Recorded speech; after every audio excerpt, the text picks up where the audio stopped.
একটি অবৈধ বিল্ডিংয়ে তালা লাগিয়ে দিয়েছিলেন বিজেপি বিধায়ক, আর সেই বিল্ডিংয়ের মালিক সর্বসমক্ষে সেই তালা ভাঙলেন। আর তার কয়েক ঘন্টার মধ্যেই পৌরসভার প্রতিনিধিরা এসে পুনরায় তালা লাগিয়ে সিল করে দিল।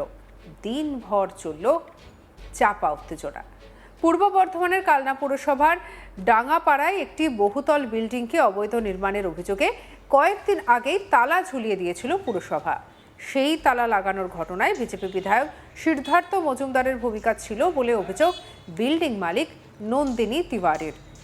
এদিন সেই তালা প্রকাশ্যে ভেঙে দেন তিনি, আর এরপরেই বিজেপি বিধায়ক সিদ্ধার্থ মজুমদার, বিজেপি নেত্রী মৌসুমী মণ্ডল এবং আরও এক বিজেপি নেতার বিরুদ্ধে একাধিক অভিযোগ তুলে সরব হন নন্দিনী তিওয়ারি।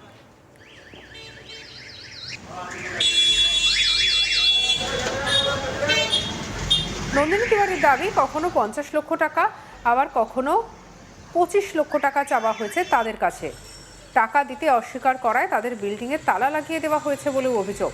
শুধু তাই নয়, ফোন করে বারবার তাদের হেনস্থা করা হচ্ছে বলে দাবি করেছেন তিনি। বিষয়টি বিজেপির রাজ্য সভাপতি শ্রমিক ভট্টাচার্যকেও জানানো হয়েছে বলে দাবি নন্দিনী তিওয়ারির। কি বলছেন শুনবো বাড়ির মালিক নন্দিনী তিওয়ারির কথা। তালা মেরেছিল, এই বিল্ডিং এর ওনার হচ্ছে আমি।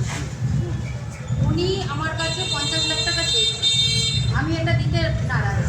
আমি বলেছি, ওনার মুখের উপরে বলেছি যে আমি 50 লাখ টাকা আপনাকে দিতে পারবো না, আমার সামর্থ্য নেই 50 লাখ টাকা দেবো। তার জন্য উনি তার পরের দিন আমার বাড়িতে গুন্ডা বাহিনী পাঠিয়েছে আমার হাজব্যান্ডকে মারার জন্য। তারপরের দিন যখন আমি গেছি 14 তারিখে থানায় কেস করতে আমার হাজব্যান্ডের নামে, আমি দুপুরে গিয়ে কেস করে এসেছি, সন্ধ্যেবেলা আমার হাজব্যান্ডের নামে উল্টো কেস হয়ে গেল। আমার হাজব্যান্ডের নামে মিথ্যে একটা কেস দিন আমার হাজব্যান্ডকে ফাঁসিয়ে দিল। পরশু দিন রাতে আমি যখন থানা থেকে আসছি, আজকে আমার হাজব্যান্ডের নামে কালকে রাতে বিধায়ক নিজে গিয়ে থানায় বসে এই কেসটা করেছে।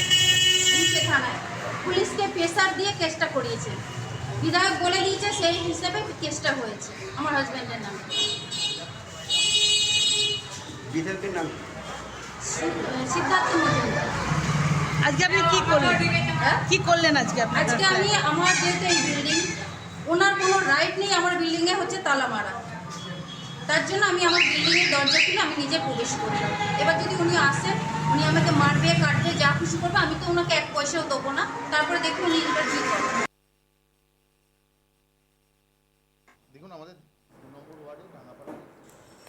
তবে বিল্ডিং নির্মাণের ক্ষেত্রে পুরসভার অনুমোদিত প্ল্যান মানা হয়নি এমন অভিযোগও উঠেছে, যদিও সেই অভিযোগ সরাসরি অস্বীকার করেছেন বিল্ডিংয়ের মালিক।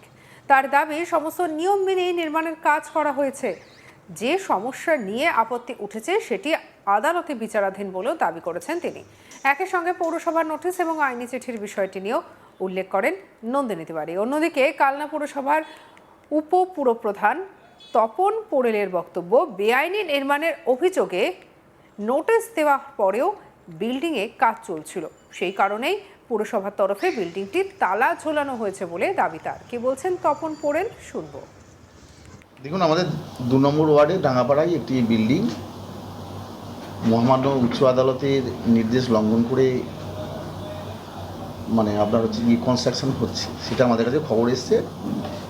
মহামান্য উচ্চ আদালতের নির্দেশ যাতে লঙ্ঘন না করে বা আপনার হচ্ছে গিয়ে যে নির্দেশ, সেই নির্দেশ অনুযায়ী কিন্তু চলতে হবে, সেটা যাতে লঙ্ঘন না হয়, সেই কারণে পৌরসভার পক্ষ থেকে আমরা ওই বিল্ডিংটা সিল করে দিয়ে আসছি। আজকে দেখা গেল যে ওই বিল্ডিং এর যিনি ওনার, তিনি তালা ভাঙলেন, তারপরে আজকে পৌরসভা গিয়ে সেখানে ওই বিষয়টা আমাদের জানা নেই। আমরা ওই তালাটা কি পৌরসভা দিয়েছিল?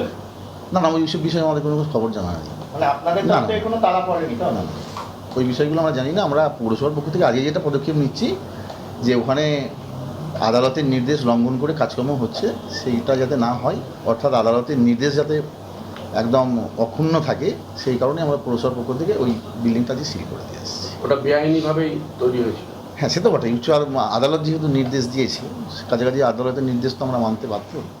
এদিকে টাকা চাওয়ার অভিযোগ সম্পূর্ণ অস্বীকার করেছে কালনার বিধায়ক সিদ্ধার্থ মজুমদার। তার বক্তব্য, নন্দিনী তিওয়ারির তোলা অভিযোগ সর্বৈব মিথ্যে, অভিযোগের পক্ষে প্রমাণ দিতে হবে বলেও দাবি করেছেন তিনি। পাশাপাশি মিথ্যে অভিযোগ করার জন্য আইনি পদক্ষেপ নেওয়ার হুঁশিয়ারি দিয়েছেন বিধায়ক। কি বলছেন সিদ্ধার্থ মজুমদার শুনবো।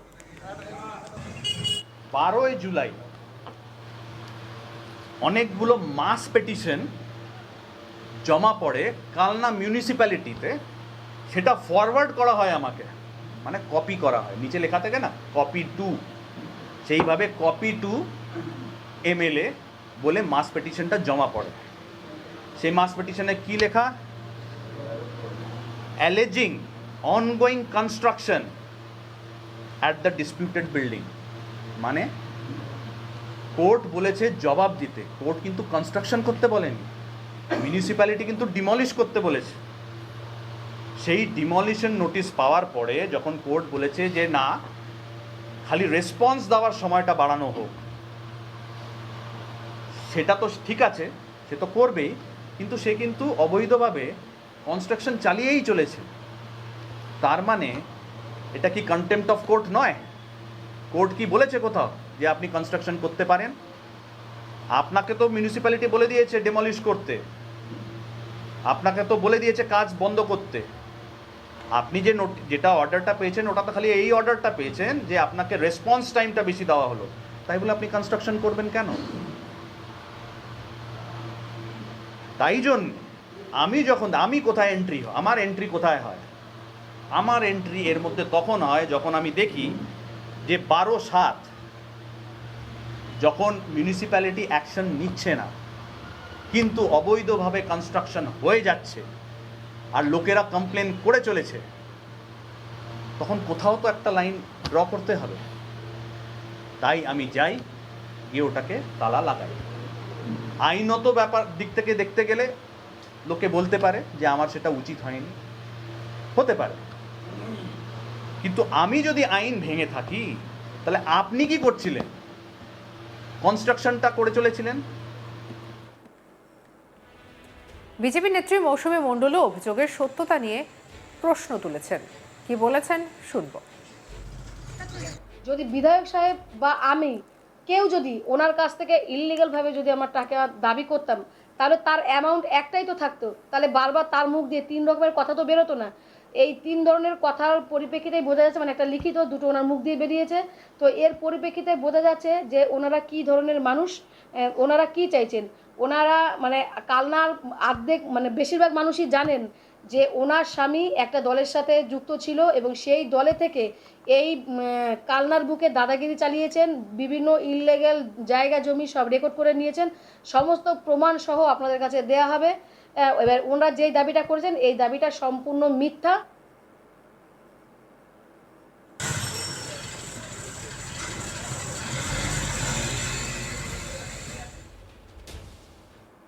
সঙ্গে রাখুন আজ তাক বাংলাকে, সাবস্ক্রাইব করতে ভুলবেন না।